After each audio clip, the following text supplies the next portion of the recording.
Want to bring us in, buddy? Hello, ladies and gentlemen. Welcome back to Kings of the North. We're going to be hopping into our second series of the day. It's going to be JimRising facing off against Buster as we move on to Ascension Ire for game number 1. Yep, a Terran player, by the way. I should have known, as we did meet at the CSL finals in Toronto. Well, hope It he was in doesn't bust your Toronto. chops for that one. I really hope he doesn't. I'm hoping that he just wasn't. He was in the chat though, so he probably was like, "This guy." I thought we had something. But okay, but we're going to be starting down here in the bottom right-hand corner of the map atop the orange Zerg player. Give it up. The Mexican Zerg, JimRising. Good old Jimmy Rising. look at him. He didn't oversleep for this tournament. He's No. overslept for many Ladder Heroes tournaments at like 6 p.m. And you'll be like, sorry, I overslept. I'm like, it's like 8 p.m. for you. How? Yeah, right? Well, here we go in the top left-hand corner. Representing his Lord and Savior. It is the blue Terran player, Buster.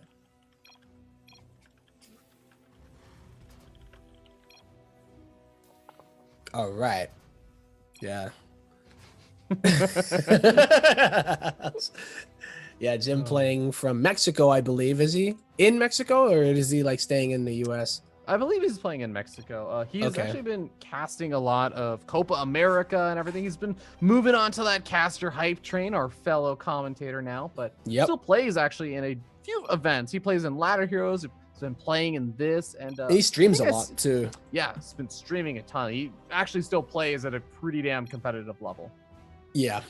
So he's going to be playing against Buster. Now, both of these players did end up losing their matches in the first stage. So let's see who's going to be able to take that first W here, because it is going to have to be one of them. I do give a little bit of favoritism just in terms of, I guess, name recognition for JimRising. He has been a player that's been around the scene. He's taken series off of some very, very good players in the past. Yep. And I think Buster is more of one of those up-and-coming names in the scene. He was able to qualify for the local Toronto LAN qualifier. All right. I haven't really seen what he's been capable of just yet. Yeah, he showed some pretty decent games last week, but I think he had a pretty tough opponent. Oh, yeah, for real, right? I think both of these players did, didn't they? I think it was I forget who JimRising ended up playing, but either way. Jon Snow. Yeah, right. That's not gonna be an easy road either way. But here we do have another TVZ, so yeah, let's get on to it. I think Buster, was he on the Waterloo team back when we were casting? Well, I think it was me and Joe at definitely ACSL team. He was on one of them. Yeah. So I wonder if he's still there studying, getting ready to go back to school, or yeah, if he graduated that year. Little thing to know. Okay, well, we do have, it looks like Spore Crawler's coming down very early. Like, this is earlier than anything should be coming down. JimRising, I don't know if he like canceled missed it. Okay. Oh, I guess sorry. I guess he was just trying to avoid the Reaper, but the Reaper like got out, and the Spore Crawler was still going up, and I was like, wait a second. Does he think there's a proxy starport coming out or something, or a proxy factory? Some weird Widowmine drop or something like that. Not even Widowmine drop, man. You can't even get up the starport you can't even get that quickly. Literally just Widowmines walking across the line. map. Yeah, I don't know. Buster's crazy enough to do it, man. So, yeah, JimRising though.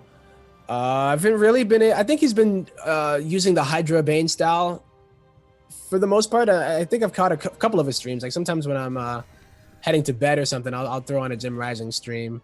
But he's a player that was like always a huge fan of Muta, like Ling Bane Muta, like all day, every day. And I was trying to remember if he did switch it up to the Hydra style. But, you know, we're going to see a Hellion opener coming out of Buster that will get scouted. Especially with the stim coming, so he knows it's not going to be mech. Yep. So that's always good to know what the transition is going to be, because sometimes you are in the dark for a bit, especially with that Viking that did end up killing that Overlord. Yeah, the Viking is a nice kind of way to shut down some of your opponent's map vision, but it comes at the cost of the fact that your harassment for drop play is going to be a little bit delayed. Whereas we saw players like Semper loading up those first 4 Hellions in medevac and starting to go for that drop harassment. can't really do that. He can only really poke at the front with those Hellions until the medevac eventually pops out just around now. Yep.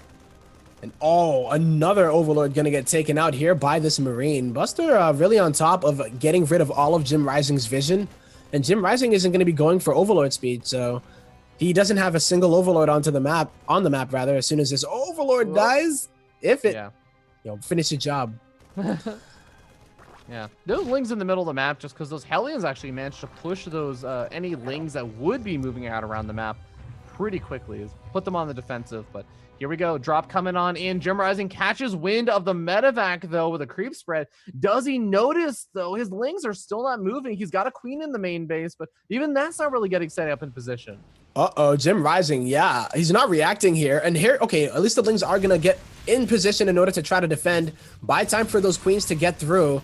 And 2 drones do fall. But on the top side of the map, oh, just the Viking. Just looking around for more Overlords, but little does he know, or she, that there are no more. Not even one. Yeah. It's still nice. I mean, you do end up pulling inadvertently a lot of the Queens over toward that main base, but JimRising has done a nice job keeping 2 Queens over by that third, aware of the fact that there's a good chance we might see Buster moving in with different types of aggression from multiple angles. But that one Viking just going to be chilling out now. Yeah, I mean, it's good to have on the map anyway, but without Overlord speed, I really don't think JimRising is ever going to get any real map control. So this is really good for Buster. I think JimRising just wants to focus on his economy and hope that Buster isn't trying to do some crazy hellbat timing. And luckily for JimRising, that's not going to be the case. Okay, well, the Hellion's actually finding some pretty decent damage over here, killing off a few of these Lings. Loses one Hellion, which is less than ideal, but managed to escape out of there with the rest of them. Still has enough to one-shot those workers, and he's gotten up his own third. He's gotten up double medevacs. He's gotten up a lot of bio that is still just sitting all inside of his main base, leaving his third base a little bit exposed, but I guess he has map control, so who cares? Yeah, he's basically feeling pretty comfortable on the map. JimRising, though, despite not having any real map control or presence or vision, is droned up to 77. So if he gets away with this, then I think it's perfectly fine to be on 4 bases and not really take a substantial amount of damage. His upgrades are pretty far ahead, too. This is getting disgusting, man. He's going up to 83 drones wow, that might be an overkill. Yeah. If he's not careful, dude, he could be in a lot of trouble. Now, he did get up the Banelings already, and Baneling speed is finished up, with the Hydras also popping out. He does have the tools available to clean this up, but it's also relying a little bit on getting some good Baneling hits. He has so many Banelings and not actually that many Lings. Nope, and remember, there's no armory yet because it was only a single engineering bay build. And that is a beautiful cleanup. I think Buster's going to move on top of these Hydras here. Yeah, okay, a couple more Banelings are going to be finishing up, though. The Crease Red buying a lot of time. Banelings getting target fire down. Yeah. Buster not going to have that happen once again. No, not even a little bit. And he's just only on +1 attack. JimRising only has +1 Carapace, but when that +1 melee and the +2 finishes, he might find a little bit more confidence to move on out and try to clean this up for good. But with the armory done now, yeah, Buster's going to be able to get Hellbats into the mix so they can tank Baneling shots a bit better. But still, I mean, Buster needed to not just push in and force out a couple units, maybe trade a little bit of army. He needed to actually get some damage done. 84 workers is not something any Terran player is going to be okay with facing off against a Zerg player. That is too good of an economy this early on in the game. So yeah, the fact that he's now getting pushed back. Ooh. Yeah, you're right, actually. If he didn't get any economic damage done, then JimRising essentially got away with an 84 drone without knowing what the heck was going on. And now he has his Hydras, his Banes, his creep spread is still pretty okay. Oh, man. He also missed out on an opportunity to start up that +2 not missile attack, the +2 weapons upgrade a little bit earlier on. He had the armory finished up for a little while, but only now starts that up. He has double engineering bays, but he's really only using one of them right now at a time. So he's getting one upgrade at a time and just falling really far behind. But oh god, that's a lot of drop overloads being morphed in right now for JimRising. Oh, yeah. What is he going to use them for? I'm wondering if he's just going to do some crazy Baneling drops or a Hydra drop or what. May not even need them as he just runs them into the third base. And okay, well, he's got some bio over there. Buster is going to be able to deal with this pretty effectively. Yeah, that was really good by Buster. Doesn't take real... I don't think it took any damage at all, to be honest. There might have been like a Marine there somewhere, but... it's still, at the end of the day, JimRising with a really superior economy and even upgrades. He's starting to get his Hive. And by the time he gets up to Hive, he's going to have +2 melee, he's going to have +1 ranged, and he's going to have +2 carapace already. So, yeah, we're just going to watch this Hive kind of get out of control if Buster doesn't get any real damage done. Yeah, the drop's also not finding a whole lot of success. Oh, that's actually a really, really cute move. Drops a single Marine on that Baneling, setting it off cost efficiently. Who needs to split when you can just take out the Banelings when they're not being macroed? You pull the short string. It's just like, yep, you got to jump out, buddy. And JimRising is loading up Hydras into those, Overlords, by the way. So very interesting style. I haven't seen this one as much from people going Hydra Bane. You tend to see the Hydras be more defensive. So JimRising taking a risk here by moving these Overlords across the map. You can get some sick damage to the infrastructure of the Terran player, but you have to be ready for a counterattack. And I think with the economy that he has, that's kind of what he's hoping for. He doesn't want to sit on a maxed out Hydra Bane army without being able to trade something. But this could be devastating if he doesn't have everything together. This is going to get a little bit dicey right now as JimRising kind of funneling through, and Siege Tanks are unsieged, but a big stim forced out over there. Yeah, and remember, if you have such a high drone count, up to 90 now, your army value is not going to be that great. So these Hydras, yep, here they go. Oh gosh, there is at least a sensor tower, but I don't think Buster was focused on that. He was focused in the middle of the map, and there's nothing really here just yet.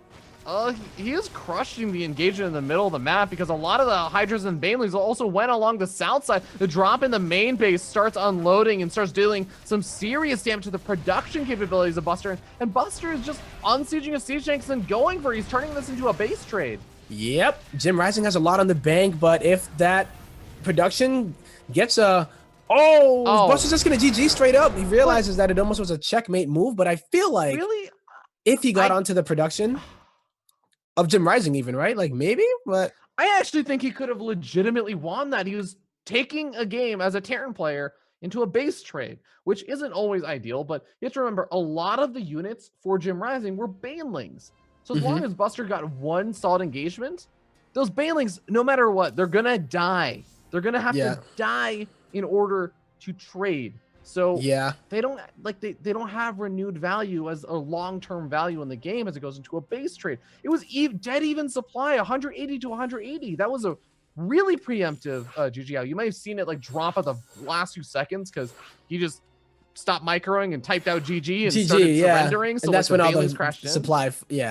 But I mean, I think he just gave Jim the benefit of the doubt that he had been injecting perfectly and there was no way for him to get on top of the reinforcement path. But like, I don't know, man. If you have, I don't even know what his upgrades were. I think they were either 2-2 or 2-1, maybe 2-1. But yeah, that's true. They weren't exactly amazing upgrades, but at the same time, like it wasn't.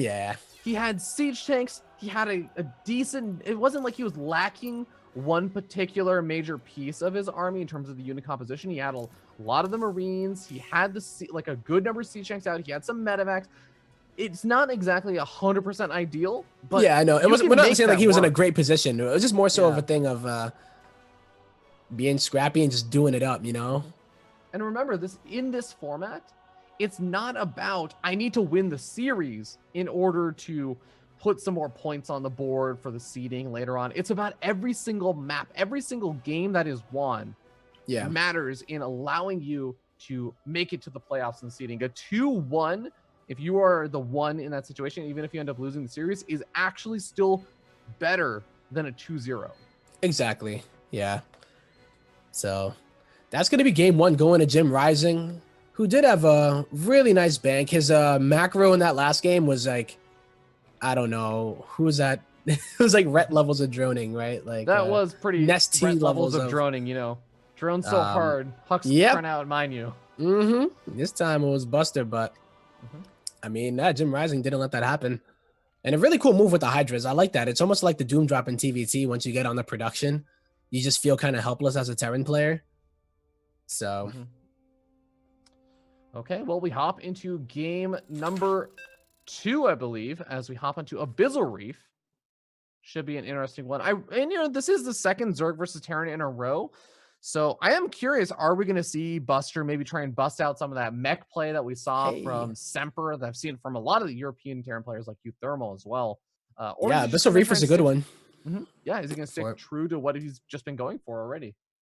But we'll find out here as we do spawn in a little bit of time. There was no way. Now, yeah, I think Abyssal Reef would be a good map to throw that in, especially with JimRising not really getting scouting. Just kind of going off instinct and saying drone, drone, drone, get +1 upgrades and hope for the best. But it's going to be in the bottom right-hand corner, up by 1, representing Mexico. It is JimRising, or I don't even know how to say it again. Jimmy Rising. In Spanish. In Espanol. Him Rising. He's turning the J into an H. There you go. That's what my Spanish classes taught me. But up here in the top left-hand corner of the map, we have the red Terran player. Give it up for Buster. I sure don't know how to say that in Spanish either. Booster. Bustero. Booster. I don't know. Oh, man. Well, My Spanish classes are JimRising failing me. Yeah, you know, we didn't learn these things, man. So, I mean, if it goes in the way that last game went, then obviously, I don't know. I would put it to JimRising just because of the fact that he really had all of his vision taken off the map. Buster was able to get into the main with the Hellions, but wasn't able to get the damage that he wanted to get done, but didn't have a follow-up that was quick enough to take advantage of the fact that Jim was being like the greediest of the greediest. Like, it was kind of insane just how greedy JimRising was being, and he did get away with it. Well, we'll see if Buster can be a little bit more aggressive, I guess, successfully. He tried to put on that kind of 4 Hellion harassment, but by going for the Viking, you lose it on that early medevac that you could have gone for to drop inside the main base. You really limit the number of ways you can actually push in it. It makes it a lot easier for the Zerg player. They see that Viking immediately, like, okay, cool.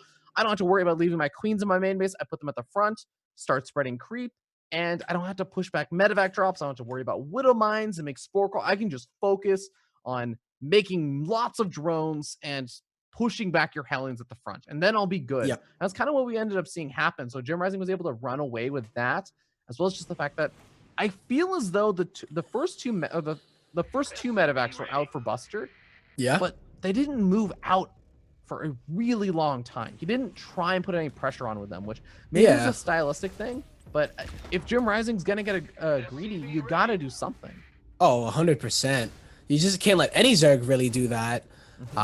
Terran is usually the race that is going to use their timings to check the Zerg and make sure that they're not being greedy or that they are scouting. Because if they're not, they're going to get blindsided. But if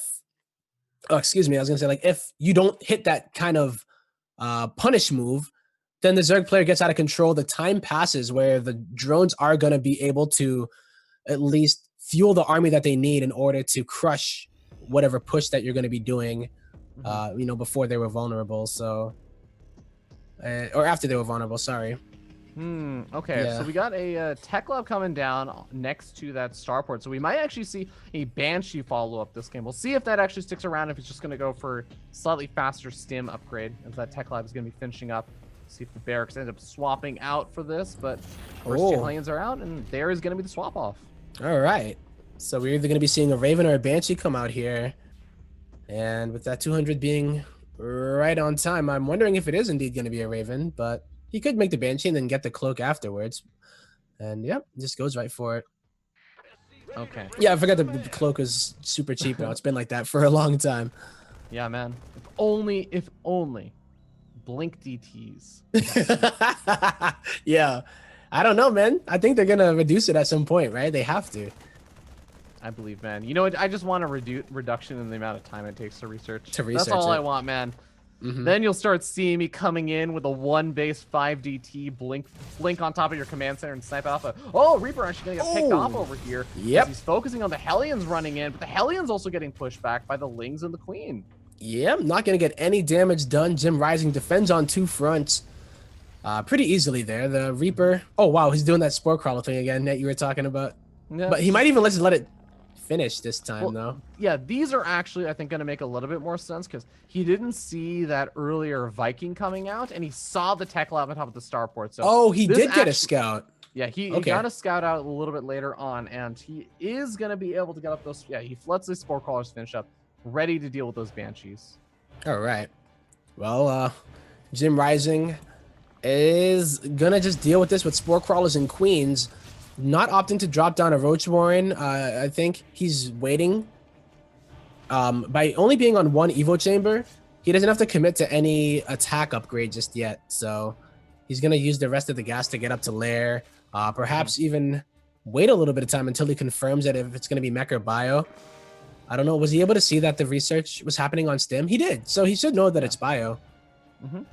Yeah, so I think, whatever it is that he's waiting for to use his gas on is just a matter of him deciding what tech he wants to go down.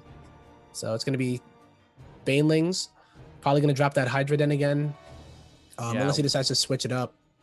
I really won't be surprised if JimRising just decides to stick it out the exact same way he did in the last game as Lair finishes up. We should be seeing Baneling speed coming out pretty soon, especially since he's going for that faster fourth base. And potentially going for that Hydra Den pretty soon as well. Yeah, we'll find out now. Yeah, with that hatch. Oh, the Lair is done. Banshee's trying to get something done, but 2 kills on one, 0 on the other. That's a damn shame here for a Banshee opener. You definitely want to get a little bit more than that.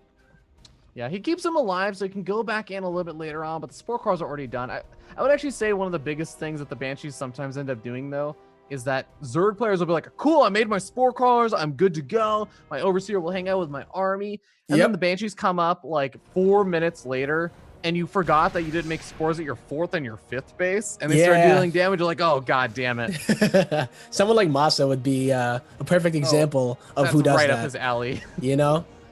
He doesn't care that you have anti-air. He'll just go in with 2 Banshees and start picking stuff off and then move on out. So, yeah, with Buster going for stim, his combat shield is about quarter of the way done.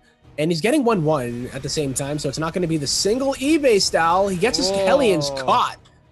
And the right side, no pressure there. Trying to get something done with his drop, the double drop on the left side. Yeah, not a great start to this right now. Is being able to set up a double attack or 2-prong attack really gives you a lot more power, because even if one of your attacks gets shut down, it's just about how hard it is to actually split up your units. But he is hitting right before Baneling speed's going to be finishing up. It's about halfway done right now, and some good focus fire on these Banelings. Already sniped off one of them, but not quite able to get any more. He didn't want to take the chance. Yeah, he probably could have, but sometimes, you know, if one little misclick and all of a sudden you lose every one of your Marines. What are these SCVs doing over here? I think they're about a bit of a miss rally. Oh, no. I don't think he realizes that. He actually pulls the Queens back with the SCVs. Oh, but they're trying to attack with the Banshees, but they might actually be able to help these Banshees kill the Hydras. Oh, my God, that's actually great. That's actually really funny, but I think that was a miss rally. Calculated. That's too funny. Well, Banshee's actually finding a little bit of damage over here, picking off some Banelings and some Hydras as they, even just pulling them a little bit out of position as JimRising has to deal with the sort of annoying threat of it. But overall, JimRising's defense has been pretty solid. He gets up his 4th and his 5th base, whereas Buster still, I guess, just starting up that 4th just now. Hasn't really put on too much successful aggression just yet. And his army supply, it's sitting okay, but given the fact that he has delayed his 4th base for so long compared to JimRising, I really feel like he needed to do more. Yeah, he's hoping that this tank push is going to do something. So it is at least a 1-1 push. 2-2 is already on the way, but he only has 2 tanks, and the Hydras are already out, and Baneling speed is done. So JimRising has the tools, but, you know, the creep spread isn't that far on the left-hand side, but it looks like Buster's just not confident enough to continue with this engagement. Oh, gosh, though. Oh, was he A-moving, I think, and was getting caught by those lings. Does manage to save that siege tank, though. Yeah, saves one of the siege tanks, loses the other one. And JimRising has such a big army now that he's going to actually split it up between the north side and the south side, push into the 3rd at the same time he pushes into the natural. The Changeling's actually given him a little bit of vision of how much of the army is over there on the south side and says, oh, well, you know what? The north side kind of looking a little bit vulnerable right now. All your units are up down there. What's up?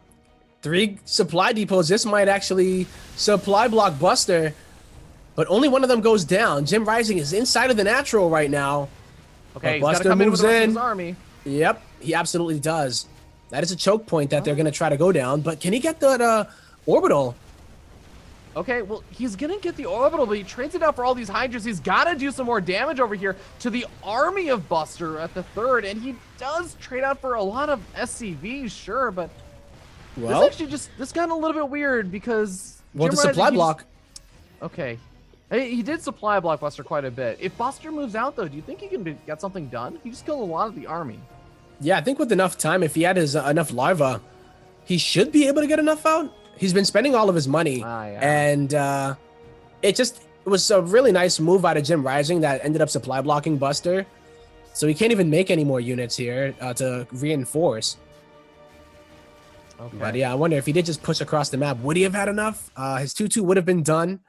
I think the tank count's at 6. It's not that bad. But the thing about tank pushes is that they do take a little bit more time to set up. And if you just go in blind and hope for the best, all of a sudden your push is completely dead in the water. No pun intended for it being Abyssal Reef, but...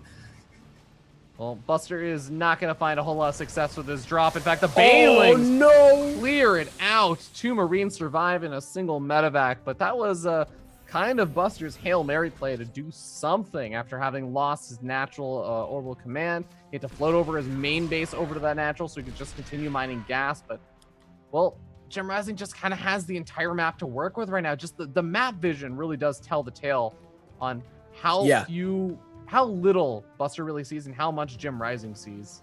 Exactly, and now there's a fear in Buster of even moving out onto the map. Like, he just got a medevac full of units picked off, and I just don't know if Buster can sit there and max out and go. It's not like a mech army. It is going to be bio, so you always want to be getting something done with them. Luckily, it is Abyssal Reef, though, so tank positioning is going to be really strong. But I wouldn't be surprised if we saw JimRising load up a bunch of Hydras again. He just do something crazy. There we go. And he did. Yeah, he actually did on the top side. I thought you were saying that while you were watching that, man. Nope. It was literally happening. Oh, as you my. Said it. But this is going to be problematic for Buster to deal with because once again, JimRising splits up his attack. He's knocking down these rocks at the front. Oh god, the scan's coming down. He's gonna probably move everything over there. Okay, he's still got a lot of units inside the natural. He may be okay. A couple of the Hydras gonna drop in the natural, actually splash damaging his own SCVs, but the rest of the Hydras unloading in the main base. Yep, they are. And where is Buster's units? They are all at the front. Where he scanned, he was gonna go and defend there. And now it's a repeat of last game where all of his production is being camped. And he has to make a decision once again, going up that ramp or try to go for a counterattack, or what does he actually want to do here?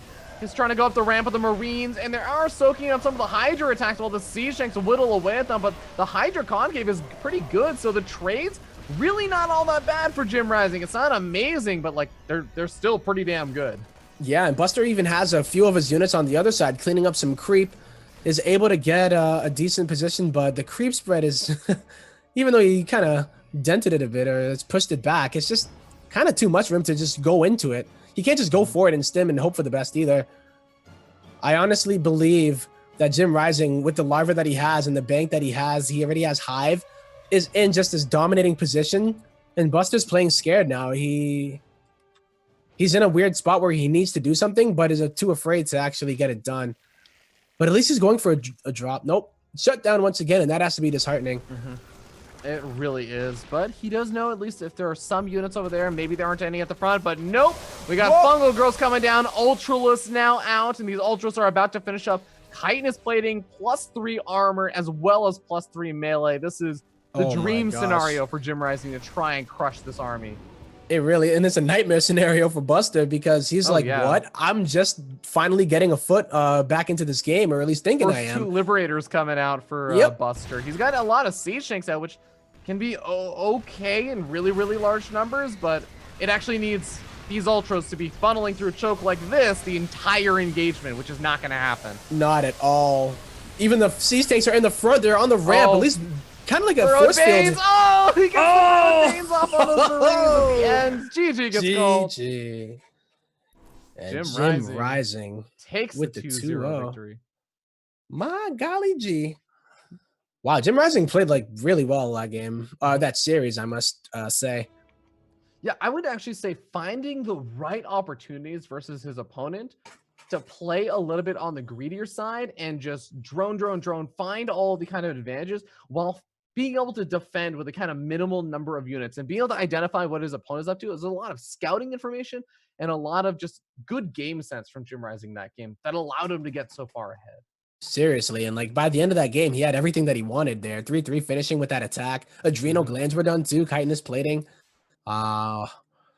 Just I like that he's taking the Hydra Bane style and putting his own little twist to it with that mid to late game drop. The Not Hydra waiting. drop. Yeah, it's a Hydra drop, and they do a lot of damage, and it's not something that you expect. And a lot of the times, Terran, they can kind of recover when it comes down to Baneling drops if you're killing SCVs. Yeah, they can mule up and start getting their SCV count back up, but once their production starts taking a hit, it's so hard for a Terran to really maintain that momentum that they're so known for. Yeah, absolutely. But that does mean JimRising with a 2-0 is going to be earning himself a few points going toward, of course, that seeding that's going to happen for the championship bracket, the offline grand finals, October 14th and 15th. I think I said 13th and 14th earlier, so you apologize for that. Okay. It's 14th and 15th at in Toronto, Canada.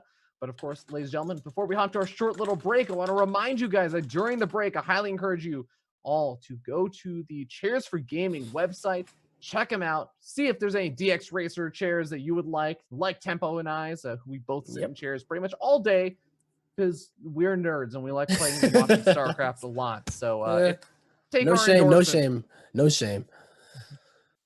But of course, also be sure to check out Asus ROG, Republic of Gamers. They offer a lot of great hardware for your PC to run at optimal performance. And of course, our final shout out to the Matcherino page.